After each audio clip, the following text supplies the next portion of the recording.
Shalom Adonai, boa noite.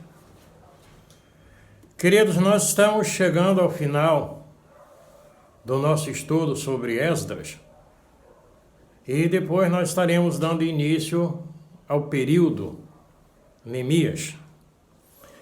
Então eu quero trazer um foco, um apanhado para a gente poder estar entendendo os princípios.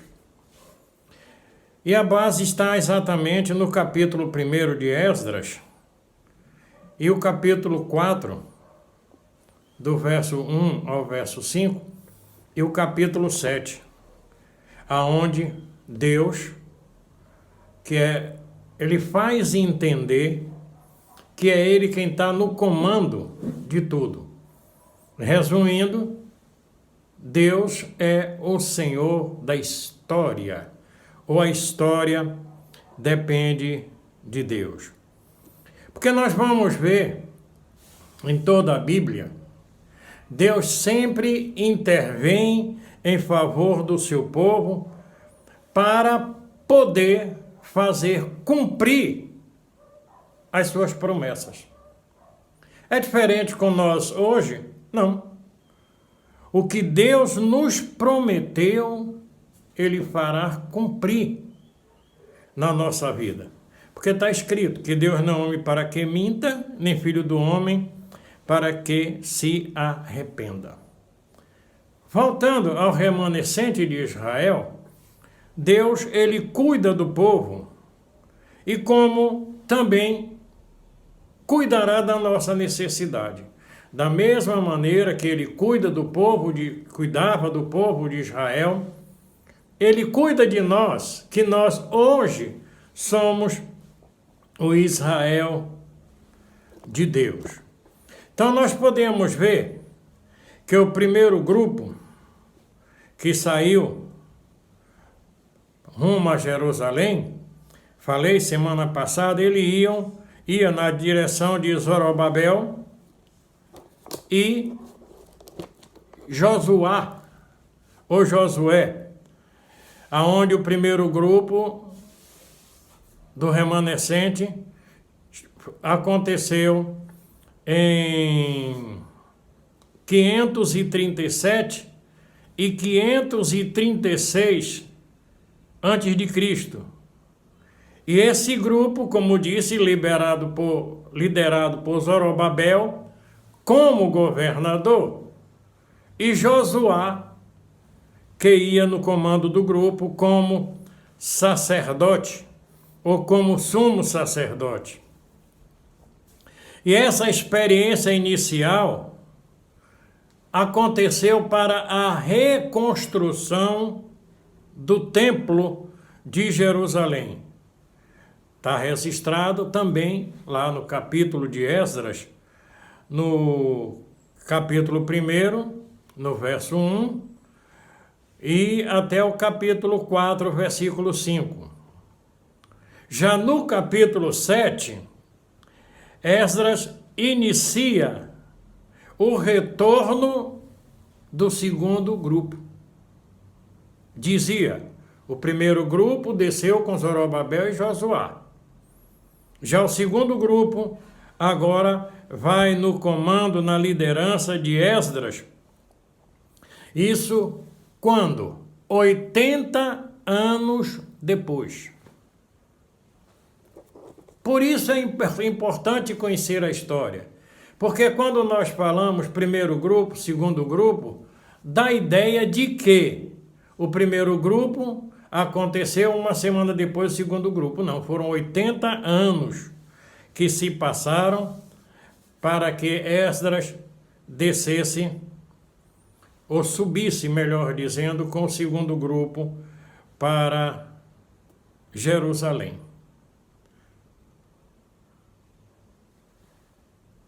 70 anos depois que o povo de Israel foi exilado, levado para a Babilônia por Nabucodonosor, por determinação de Deus, que fez a promessa que 70 anos depois eles seriam liberados do exílio.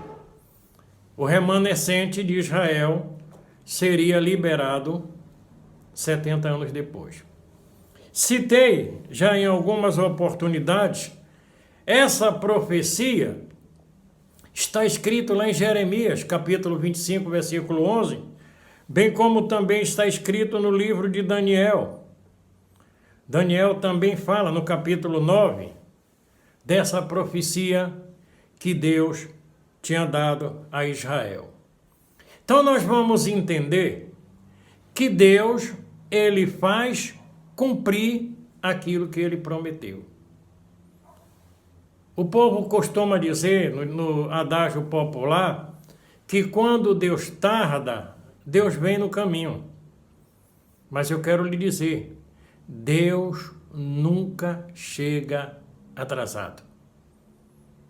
Deus sempre chega no tempo certo, na hora certa, na hora da necessidade certa. Esse segundo grupo, ele foi liberado pelo rei Ciro, sobre o comando de Deus. O rei Ciro, que era um rei médio-persa, agora libera o povo de Israel para se cumprir a promessa. E no decreto ele diz que suba a Judá, que é Jerusalém, aqueles que voluntariamente desejarem. Então Esdras não levou ninguém obrigado com ele, porque os que ficaram na Babilônia foram aqueles que já estavam estabelecidos lá na região, já tinham seus comércios, já tinham seus negócios, já tinha tudo. E esse grupo subiu em 515 antes de Cristo. O capítulo 7, ele conta com detalhes todo esse período da subida do povo a Jerusalém. Conta com detalhe. Mas eu quero chamar uma atenção para o escrito, ou a literatura, ou o livro de Esdras, para a gente poder entender desse retorno da Babilônia a Jerusalém, segundo decreto. Estou parecendo até o momento atual que nós estamos vivendo, que tudo é decreto, decreto, decreto, mas o decreto era uma determinação para que se cumprisse aquilo que foi dito. Em 537 e 536, Zorobabel e Josuá foram os primeiros a subirem debaixo de uma orientação divina e subir levando de volta o povo de Jerusalém, o povo de Israel, o povo de Deus. Então, em segundo lugar, o templo de Deus, que estava em Jerusalém e que foi destruído, agora foi reconstruído sobre esse reinado de estrangeiro. Olha que detalhe interessante. Era um rei estrangeiro que estava edificando o templo de Jerusalém. Esdras, capítulo 4, versículo 6. Bem como também do Esdras, capítulo 6, versículo 22. Segundo lugar, o retorno da Babilônia para Jerusalém deu-se segundo decreto do rei Artaxerxes, em 457 a.C. Esdras na direção, no comando, como venho falando durante todo esse tempo. Ele levou para Judá, para Jerusalém, todos aqueles israelitas que voluntariamente decidiram retornar à sua terra natal. Esdras, capítulo 7, versículo 1 e capítulo 8, versículo 36. Terceiro, a reforma de Esdras. Por isso é bom a gente ler a Bíblia, estudar a Bíblia, acompanhar. Então, em cada texto, vem acontecendo um relato, uma situação, e no capítulo 9 de Esdras e no capítulo 10, 9, capítulo 1, e até o capítulo 10, 44, ele trata de normas que o povo precisa voltar a praticar. Ou, como disse no começo, reforma. Os princípios. Porque o povo de Israel havia esquecido os princípios. O povo que foi levado para o cativeiro praticamente morreram. E os princípios que Deus estabeleceu na sua lei, lá com Moisés, nos Pentateuco, trazia as orientações de sobrevivência ou de comportamento, as orientações de como o povo deveria proceder. E isso o povo esqueceu. Aí do capítulo 7, como citei, o capítulo 9, melhor dizendo, versículo 1, o 10:44, Esdras traz essa reforma ou essas orientações ao povo. Depois, em 444 a.C., aí já entra Neemias. E Neemias entra sobre a orientação divina, a orientação de Deus, a determinação de Deus. Ele leva de volta a ajudar o restante do povo, que a gente vai estudar durante a semana, lá em Neemias, capítulo 1, versículo 1 e 2 e 10. Então, precisamos entender a palavra de Deus. Precisamos estudar bem a palavra de Deus para que possamos entender o reavivamento ou a reforma espiritual que Deus fez com o povo de Jerusalém. Da mesma maneira, assim como o povo de Israel passou por períodos de cativeiro, de processo de muitas situações, nós estamos passando hoje e vamos passar ainda mais algumas coisas, porque eu creio que em breve pastor José Carlos, creio que em breve vai começar o princípio de dores. Entendeu? Então, é hora de nós analisarmos toda essa situação que nós estamos vivendo, porque estamos vivendo. E voltarmos a nos dedicar a Deus no estudo da sua palavra, na meditação da palavra, para que possamos estar preparados para o cumprimento da palavra de Deus. Porque isso dá-se-á em pouco tempo.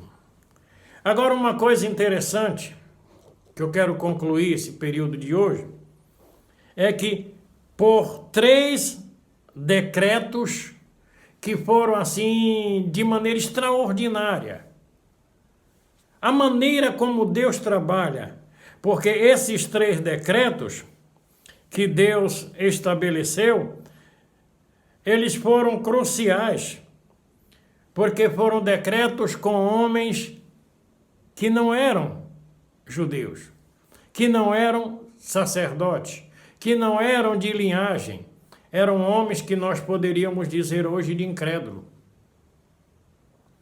Primeiro decreto, Ciro, em 538 antes de Cristo, de maneira tremenda, os judeus voltaram de lá da Babilônia, onde estavam exilados, o primeiro grupo de remanescente, e começam a reconstruir o templo de Jerusalém, por decreto de quem? De Ciro, um rei que não era um cristão. O segundo decreto, o decreto de Dário, que deu-se em 520 a.C., aonde os judeus voltaram a Jerusalém, voltaram a Judá e dão continuidade à construção.